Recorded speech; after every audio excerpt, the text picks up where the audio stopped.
Welcome to the Fleet Geeks Podcast. We're here to help develop fleet and transport professionals. Do you want to progress and develop your skills and knowledge? We promise to bring lively conversation and debate around interesting issues and keep you bang up to date with changes in our awesome industry. The Fleet Geeks are a community of professionals, and if you enjoyed the podcast, why not join the discussion for free in the Fleet Geek community over on Facebook?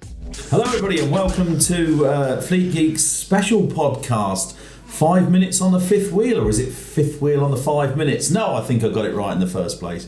Here with me this afternoon, as usual, is the full team. So I've got Pete to my right, I've got Jamie to my left, and today we're going to discuss a very topical subject, the cost of fuel. I'll put that into perspective if I may, gents. Just you might be surprised. I live out in the sticks, and we've got heating oil. I paid 275 quid for 500 litres just before Christmas. Rang up in the week to get a quote, 800 quid. Wow. 800 quid. So 800 quid from what, sorry? So for 500 litres of heating oil. And what would you have paid before? 275 quid just before Christmas. Wow, so that's 125%, something like that? Absolutely, yeah. Get a padlock on it. Yeah, that's a good point, actually. Yeah, so it's liquid gold. Liquid gold in my back garden, gents. What do you make of that? So on that very, very subject then, fuel and the cost of fuel, this must be having a massive impact on operators. What do you reckon, gents? Yeah. Definitely, yeah. Yeah, I must say. The best meme I've seen this week is there's a picture of a geezer with a bird next to him, and she's going, "Oh, what's your cologne?" and he's going, "Diesel." Yeah,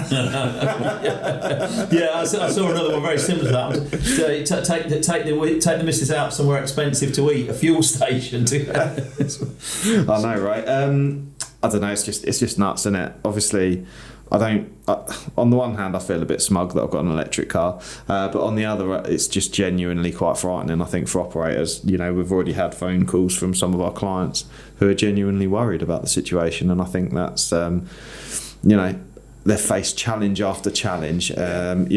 Driver employment costs have gone up probably 25% in the last 12 months. Yeah. And then, in the last 6 weeks, we've gone 50, 60, 75% uplift on fuel, which is 30% of the operating cost of any operator. It's just absolutely frightening, isn't it? It never ends. They never get a break, do they, operators? They don't get a break from this. There's such a small margin of profit in haulage anyway, so then everything seems to be chipping away at that profit. Absolutely. And I think obviously the government need to, my suggestion would be there needs to be some kind of incentive, but I'm conscious we've got like 5 minutes, and I think what we need to do is give some value, because we could sit here and chew the fat with operators and just sort of really have condolences with the situation, or we can be like proactive, which is what operators are. They're proactive. What can they do proactively to try and mitigate their losses?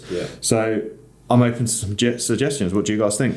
My first thing I always try and stamp out is unnecessary idling. Excessive idling. 0.8 gallons an hour generally, I think, a truck 0.8 gallons an hour. If that was draining my fuel tank in my garden, I'd be shocked at that. On a big fleet, that's a massive cost. Just for cutting down the oil. Yeah, absolutely. I think that's huge, isn't it? I think it's the easy win as well. Yeah, it is. Absolutely. There's no training needed to cut out idling, is there? It's just a conversation to be had. No, that's a great point. Okay. On driver training, Jamie, what do you think the benefits, if you could get drivers behind the wheel, what are the benefits of driver training? What can we do with them? Well, it's not any improvement on cost, safety as well. Absolutely. We're talking about, obviously, fuel will go down the cost route, but obviously massive cost savings.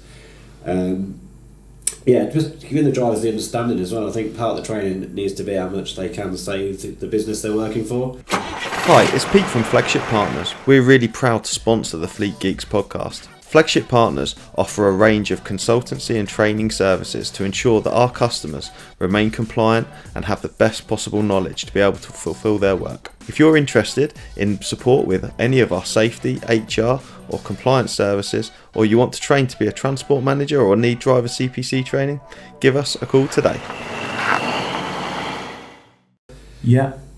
I did this exercise with a fleet in terms of accident management once. I sort of made it into something tangible. What does a saving mean? What does a 2% saving mean across a fleet? And we were talking thousands of pounds, and you put that into a tangible benefit for them. So driver training. What else, Pete? What do you think we could do how do we help operators understand their fuel? Yeah, definitely. I think it's important. And a lot of operators don't know because they'll operate on fuel cards and they don't know what fuel cards with what vehicles. So organisation is going to be a bit of a challenge, I think. Yeah. And it's really, really important because generally speaking, what gets monitored and measured, action gets taken off the back of it. So absolutely. I think monitoring, spreadsheets, I think the time, now is the time to invest your time in really getting under the skin of this. So monitoring it, understanding fuel consumption, distances travelled, how are drivers performing, speaking to them about how they're performing. I think, we were talking about driver assessment training. There's multiple benefits. First of all, it really should be part of an induction of a driver anyway, is making sure that they're safe to drive. But secondly, you're going to reduce accident damage, which is bodywork damage to the vehicles. You're going to reduce wear and tear, so you're going to save on maintenance. And finally, now, with fuel being like liquid gold, it's going to improve fuel consumption as well. We were just we've created a fuel calculator, haven't we? Yeah, we have, it's very good. And,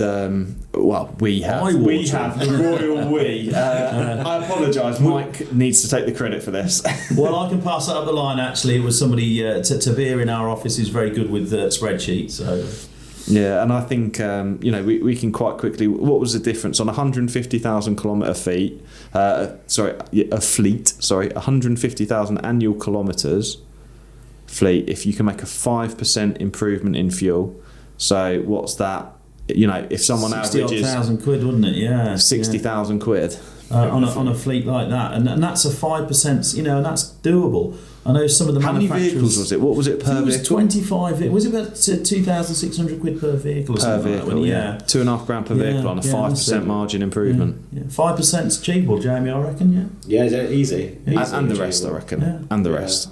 I think that I did. Funny enough, in my old role, we did a big thing, and it was things like looking at even not using the aircon. Proper aircon usage and stuff like that. They were like 1 or 2% savings. Absolutely, just doing something stupid like that. Aerodynamics on the truck, close coupling, that sort of thing. But even operators dropping the speed limiters down. Absolutely, it makes a huge difference. Yeah. Hence why Tesco's and Sainsbury's and all the rest were doing it back in the 2000s. I was told for every 1 mile an hour reduction over 50 mile an hour, you get 0.1 miles per gallon back. So all these sort of things add up, don't they? All the little things you're putting together. I think there's such a big difference. Drivers, I don't think, have any understanding at all. I was speaking to an operator who has known a driver, and he was monitoring his vehicle, and he, without even thinking about it, historically is averaging 9 miles per gallon. It's a big engined Mercedes tractor unit, and he's had drivers in there, and they were averaging 6.6. So when you think of that, that's 30%. Yeah. That's 30%. So you're looking at £7,500 a year on that vehicle. Yeah. That's like £500-700 a month in profit. It's just pure profit. And against the cost of any training, it's just the return on investment is phenomenal, isn't it? Yeah, it's big money, isn't it? I'm conscious we're way over the 5 minutes. We're at 7 minutes. I thought it was such a topical subject. Very topical subject. Now is the time to do the try. Like just get in there right at the very end. I once worked it back in 2008 when we had a downturn in the economy, and my boss at the time invested in training, and I said, "Is this the right time to do it?" He said, "This is the time to do it because there is no better time to do it than now."